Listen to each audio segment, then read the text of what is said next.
Welcome back to Playdate! This month our theme is Stupendous Stamping. We'll talk more about that in a minute, but first let's go over to the galleries in the Milwaukee Art Museum and look at our inspirational piece. Hi, welcome to the galleries.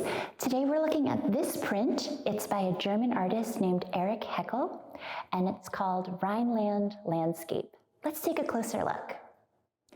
So a landscape is a piece of art that's looking at a scene that's outside. And I know this is outside because I can see that path that's running from the bottom of the print up to the middle. And I can also see that there are plants on either side of the path. It looks like there are some trees, maybe some bushes and grass. I can also see the sky up above. It looks like the round shape of the sun is at the top, and maybe there are some rays of light coming off of it and some clouds. The other thing to know about this is, I mentioned it's a print. What's a print? A print is a piece of art where the artist puts ink or paint or some other color on an object and presses it down onto a piece of paper like this one to make a mark. If you've ever used a rubber stamp and an ink pad, you've made a print. This type of print is called a woodcut, which means that the artist took a block of wood and carved out parts of it so that there were some gaps. Then he put ink on the wood that was left and pressed that down into the piece of paper.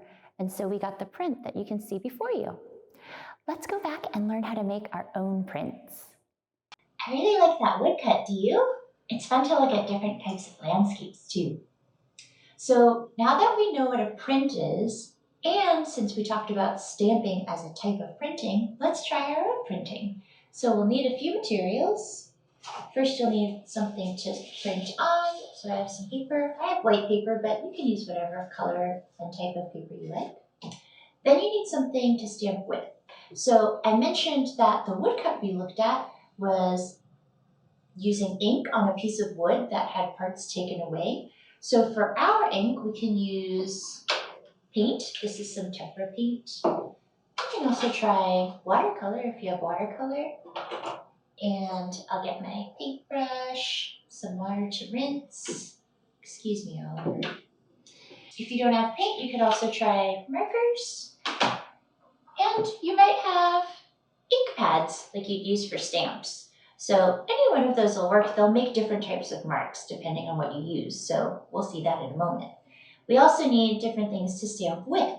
So we're not going to be using wood today, but you might have some other materials like cardboard tubes.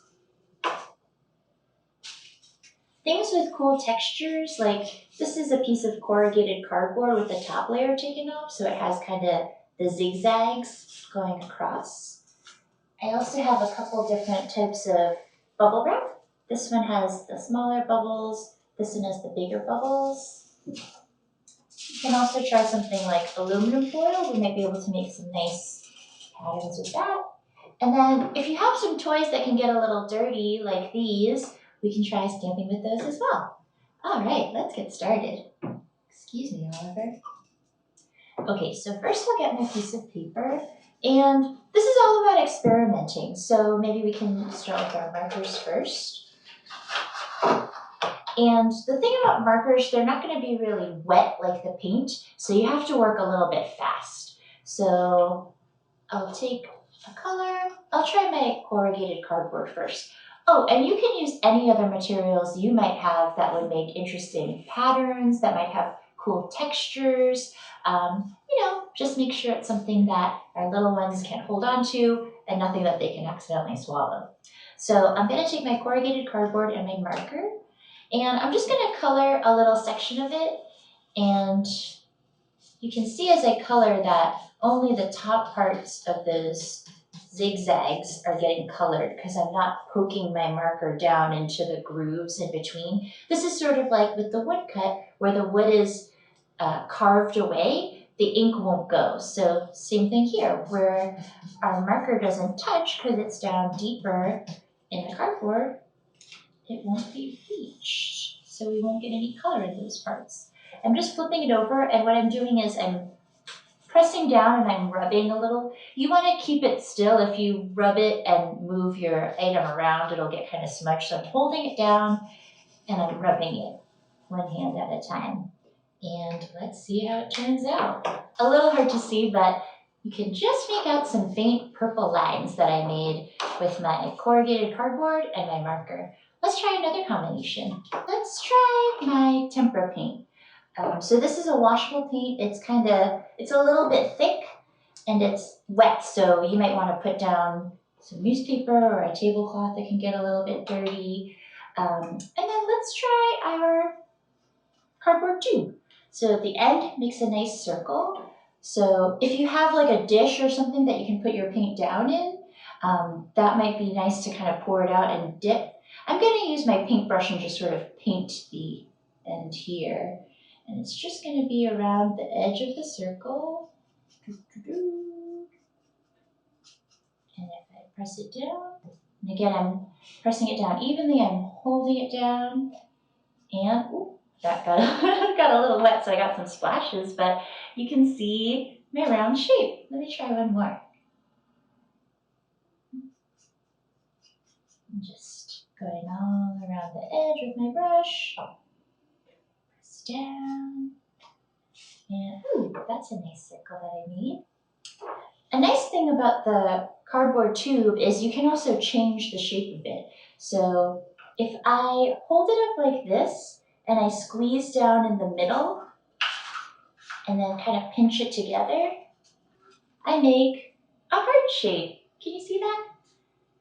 It's going down at the bottom and then there's the two round parts at the top. So now I have a heart. And if you want to hold that together, if you want to keep the heart shape, you can get a rubber band and just put it around your folded up tube. Okay, I think that looks pretty good. I'll try another color. Maybe I'll do green heart. Get my green paint and then same thing. I'm just gonna paint the edge. If you don't want your colors to mix, you can use the other end or you can grab a second tube. And I'm just lightly putting the paint on the edge. You don't need very much since you're just doing a line. Brush down. And then same as before, I'm just gonna press it down. Squeeze it down against my paper. Oh, I didn't have it totally flat. Part of my heart didn't come out. Let's try it again. I'm gonna make sure it looks pretty even. Put it down on my paper and press. Hey, that looks better. That's more of a heart shape. All right, let's try another material combination. Let's try our ink pads. I have a purple one and a pink one and a blue one. Let's try one of our toys. So these are plastic toys. These, I'm going to use the flat bottoms of the feet to do some stamping. So let's do pink with our pink pig. So I'm just going to press my pig's hoofs. I'm just going to do the front two into the ink pad. I'm pressing down. I'm like rubbing across. I can see there's ink on the bottom there. And let's start stamping. Look at my pig's hooves. Let's try another one so maybe it looks like our piggy is walking across the paper.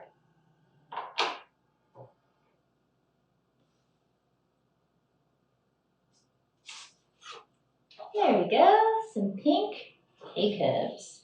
And don't forget to rinse this off after. You might need a little soap too. Let's give our lizard a try. I'm gonna get my blue ink. Our lizard has really interesting bottoms of his feet. I'm just gonna try one side first. And I'm just making sure I'm getting ink all over the entire bottom of his foot here. And again, we're just gonna stamp. Press down, make sure, in this case he has lots of long toes, so I'm gonna press down all around each of them. And there's my little footprint of my lizard. Let's try one more. You'll notice that some of these come out a little darker, some come out a little lighter. It all depends on what kind of ink you're using, or paint, or marker, and what kind of surface you're stamping with. All the different combinations will make different kinds of marks. Pressing down, getting each of the toes down on the paper, giving it a good press. And there, we can see my lizard's 2 footprints on the page. Let's see if our watercolors will work. So again, watercolors, they're a little bit lighter than something like the tempera paint, so you'll get a lighter mark with those. And let's try the watercolor with my bubble wrap. This should be interesting. All right. So watercolors need to be activated by water, so I want my brush to be a little bit wet so I'm gonna get a good amount of paint on there. Actually, I need to get this a little more wet. And the more you swirl your brush around, the more paint that you'll pick up on the bristles. So I'm just gonna swirl a bit. And then just like with my corrugated cardboard, how we just got the ink from the marker on some parts of it, you're gonna see the same thing with our bubble wrap. So I'm gonna keep my brush kind of flat. If I go like this, the paint's gonna go in between the bubbles, and then that's not really gonna come out on the paper. So I just want it to go flat across the top surface. So I'm keeping my brush kind of almost horizontal and just going across the top surface. And I think I need a little more water. Get some paint.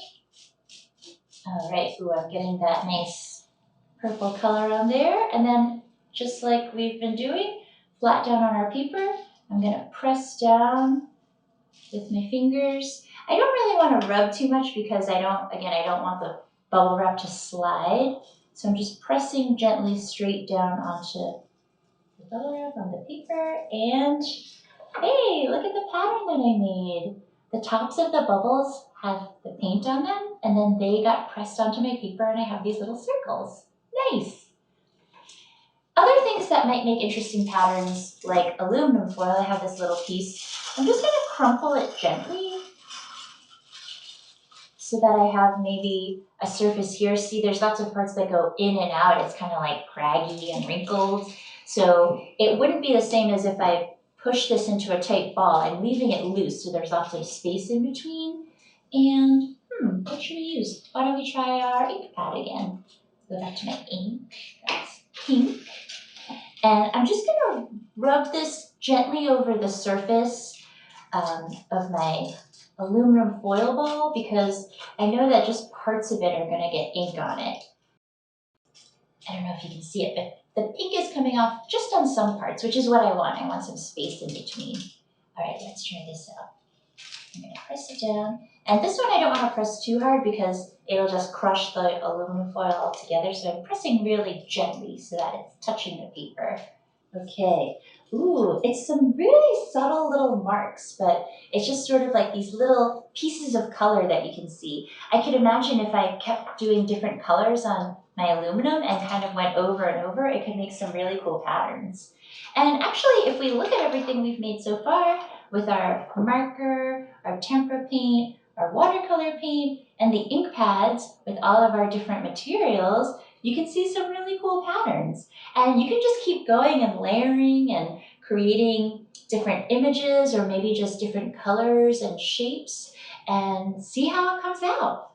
Now that we've been stamping to make some art, I thought it might be fun to stamp our feet and maybe clap our hands. So we're gonna go back to the museum and meet with my friend Chris, who's playing a really special instrument for us today. Let's go meet him. Hello, I'm Chris Misch-Bloxdorf, and this is the trombone. Today I'm going to show you a little bit of how to play the trombone. We're going to do a little bit of buzzing to start and practice. Then I'm going to show you some things that the trombone can do. So first thing you have to know is every brass instrument, which the trombone is part of the brass family, has a mouthpiece. This mouthpiece, when we put our lips on it and start buzzing, reverberates and sends the sound all the way through the tubing and out here to launch. So what we're going to do is we're going to practice buzzing. The first thing you have to do, you have to make a rowboat sound with your mouth. So you go. Once you can do that, we're going to try to make it go even faster, okay? We're going to go. If you can do that, you can start playing a brass instrument. So you can just practice making that motorboat sound go even faster. I'm going to start. Once we do that, we can put that on the trombone, okay? So, some few things about the trombone. If I buzz, That's the sound we get. One of the most unique things about the trombone is we have the slide here, okay? As opposed to most of the other brass instruments that have buttons that we call valves to play, the trombone can slide.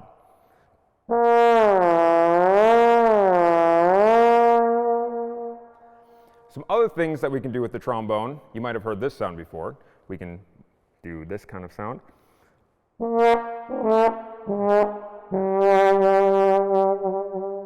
Famously known as the sad trombone sound that you might have heard in cartoons or maybe even Fortnite. The other thing we can do something called flutter tonguing, which is when we roll our R's at the same time that we buzz. We go and play at the same time. And see if you can catch on what this sounds like.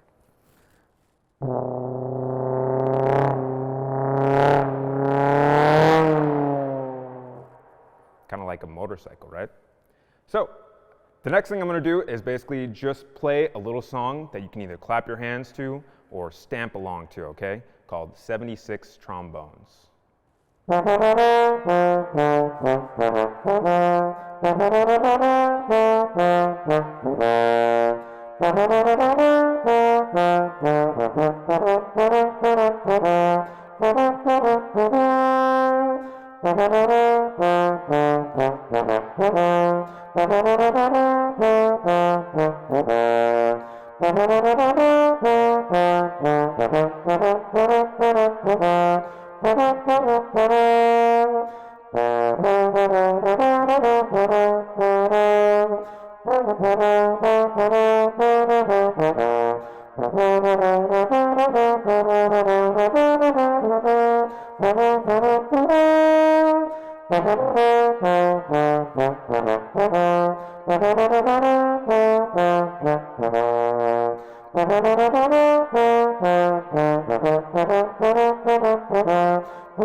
Cool.